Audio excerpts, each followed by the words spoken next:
The change in energy and momentum in this election is absolutely palpable, and Donald Trump is having a complete temper tantrum throughout the day. It's post after post. He's still posting about President Biden and how jealous he is that the media is now referring to President Biden as brilliant and selfless. And so you just have Donald Trump with his grudges and his whining. And on the other hand, you have the presumptive Democratic nominee and Vice President Kamala Harris prosecuting the case against Donald Trump. Just take a look at the differences here, because the contrast could not be more clear right now. Here's what Donald Trump's been posting. He goes, wow, just watching the fake news, and they're doing their very best to turn the worst president in the history of our country into, quote, a brilliant and heroic leader. He was heroic because he quit, and to turn, quote, dumb as a rock Kamala Harris from a totally failed and insignificant vice president into a future, quote, great president. No, it just doesn't work that way. Well, tell me, how does it work? Does it work the way you want it to work, where you lead insurrections, where you're found liable for sexual assault? Is that how you think it should work, where you bankrupt everything that you touch? Take a look at what Donald Trump also continued to post. He goes, why does Fox News put on Eric Swalwell? Martha? Exclamation point. The total sleazebag congressman from California. Where is his Chinese spy girlfriend? What is wrong with Fox News? It's Rhino Paul Ryan's fault. Exclamation point. Right? Just the whining over and over again. He posts this. Joe Biden will go down as the worst president in the history of the United States. Kamala, our horrible and incompetent border czar, will be worse.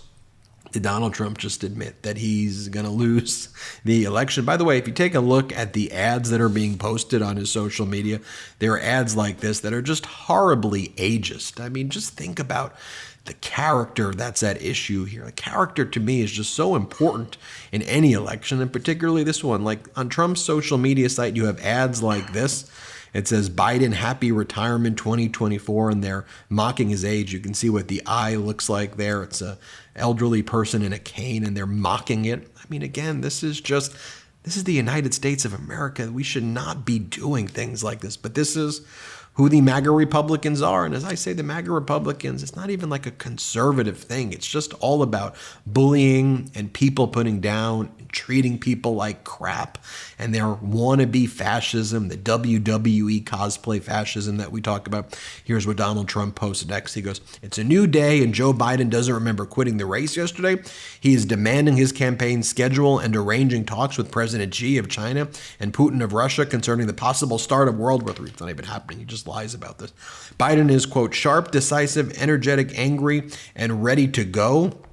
I mean, what are you even talking about, Donald Trump? It's just, again, there's like dozens more posts like this over and over again. By the way, if you want to see what it is that they're selling on Trump's social media site as well, they sell now bulletproof Trump whiskey glasses, anything to try to grift off of real serious events. Oh, and then, by the way, Donald Trump goes on Fox with JD Vance. By the way, JD Vance, at this point, I call him Shady Vance, or you can call him Donald Trump's intern.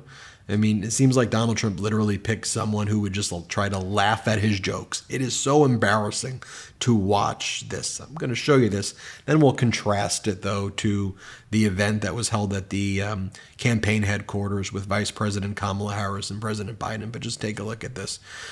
Here's what Donald Trump says about JD Vance liking him. Like, he doesn't like me, now he likes me. And then JD Vance has to laugh at it. But as JD Vance sits there, it quite literally looks like an intern working for Donald Trump. Here, play this clip. Why did you pick JD Vance? We've always had a good chemistry, and originally JD was probably not for me, but he didn't know me. And then when we got to know each other, he liked me maybe more than anybody liked me, and he would stick up for me, and he'd fight for the worker as much as I fight for the worker. We just had an automatic chemistry. And here's one more of those clips of this awkward interview they did together on Fox, where, Donald Trump is trying to, it's not funny at all, but watch what JD Vance does. It's very, very awkward. Play this clip. Did we have enough people? Why didn't we have enough people? Somebody said that a lot of people were put on Biden's detail. The problem is Biden doesn't draw anybody. He draws flies. He draws nobody. And you know, you don't need very many people for that because he does not draw. 30 people show up, and we have 55, 60,000 people show up. So take that and compare it to what is President Biden doing and what is President Biden posting. President Biden's making posts like this today. We are the United States of America. There's nothing we can't do if we do it together. We just have to remember who we are. I've dedicated my presidency to proving that, and I'll continue to do so today, tomorrow, and every day that I have the honor of being your president. President Biden writes, I'll continue to speak out strongly for our democracy, stand up for our Constitution and the rule of law, and call for action at the ballot box, not violence on our streets. That's how democracy should work. President Biden also posts the following. Sonia Massey, a beloved mother, friend, daughter, and young black woman, should be alive today. Sonia's death at the hands of a police officer reminds us that all too often black Americans face fears for their safety in ways that many of the rest of us do not. Sonia's family deserves justice. I'm heartbroken for her children and family as they face this unthinkable and senseless loss. Jill and I mourn with the rest of the country, and our prayers are with Sonia's family, loved ones, and community during this devastating time. By the way, there was an event that was held today, Black Men for Harris. Yesterday it was Black Women for Harris, where there was like 40,000 people who joined this Zoom, and they raised millions of dollars. And today you have the Black Men for Harris. In the first 30 minutes, there were 20,000 people on the call raising money. It was quite the incredible event. And in the first 24 hours of Kamala Harris becoming the presumptive nominee, she raised over $81 million. That is a record in the history of politics. Now let me show you what was going on in the Democratic headquarters with Vice President Kamala Harris, now the presumptive Democratic nominee's first speech. So she talks about being a prosecutor and prosecuting the case against Donald Trump, and she talks about her past as a sex crimes prosecutor when she started her career, and she says Donald Trump was someone who was found liable for sexual abuse. Here, watch this. As a young prosecutor, when I was in the Alameda County District Attorney's Office in California, I specialized in cases involving sexual abuse. Donald Trump was found liable by a jury for committing sexual abuse. As Attorney General of California, I took on one of our country's largest for-profit colleges and put it out of business. Donald Trump ran a for-profit college, Trump University, that was forced to pay $25 million to the students it scammed. As district attorney, to go after polluters, I created one of the first environmental justice units in our nation. Donald Trump stood in Mar-a-Lago and told big oil lobbyists he would do their bidding for a $1 billion campaign contribution. During the foreclosure crisis, I took on the big Wall Street banks and won $20 billion for California families, holding those banks accountable for fraud. Donald Trump was just found guilty of 34 counts of fraud. And then President Biden called in. Let me show you what President Biden said as well. He said, I know that yesterday's news was surprising, but he says, I think I made the right decision. Here, play this clip. I want people to remember that what we have done has been incredible, and we get so much more we're going to get done.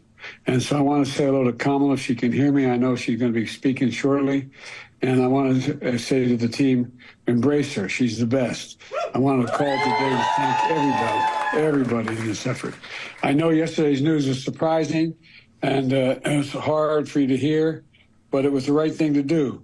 I know it's hard because you poured your heart and soul into me to help us win this thing, help me get this nomination, help me win the nomination, and then go on to win the presidency.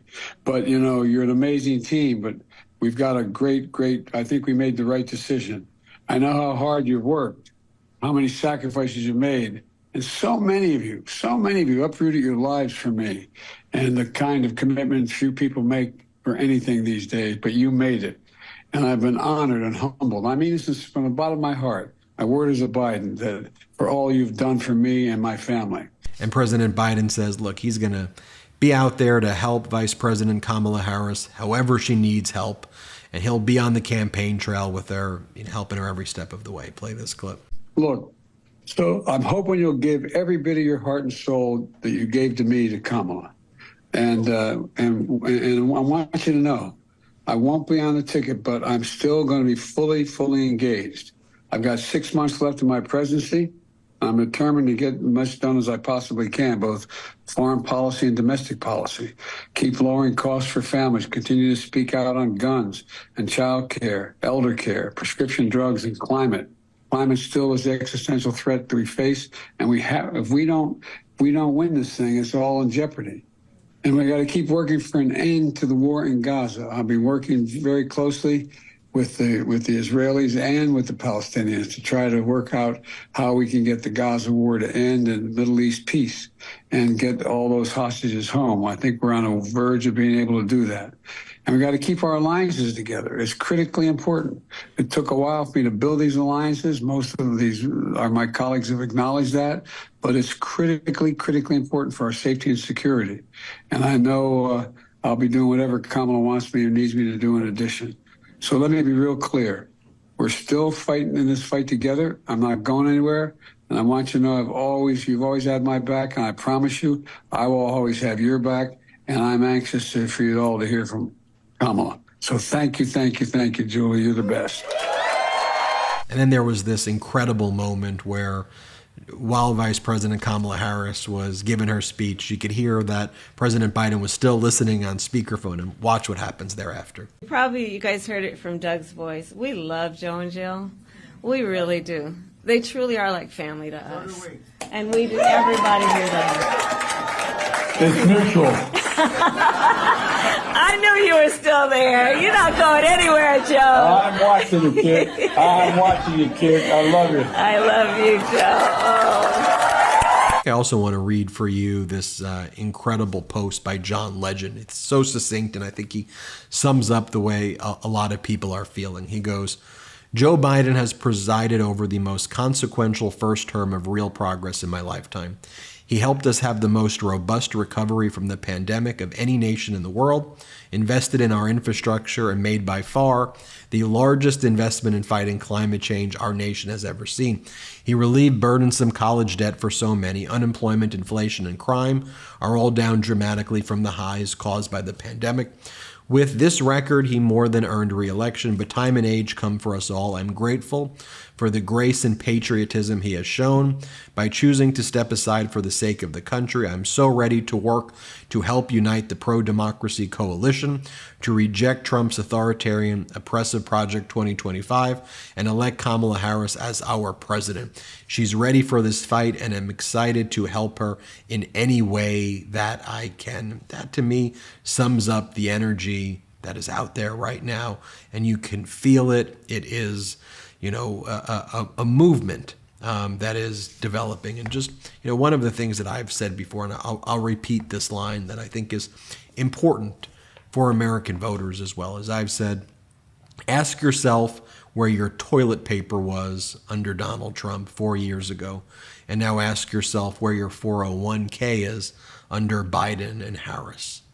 That's one of the metrics, and I'm sure if you look at other metrics as well, you'll see the incredible work that they've done with really important pieces of legislation. But this momentum continues to build, and we'll keep you posted every step of the way. More temper tantrums, I'm sure, by Donald Trump. Hit subscribe.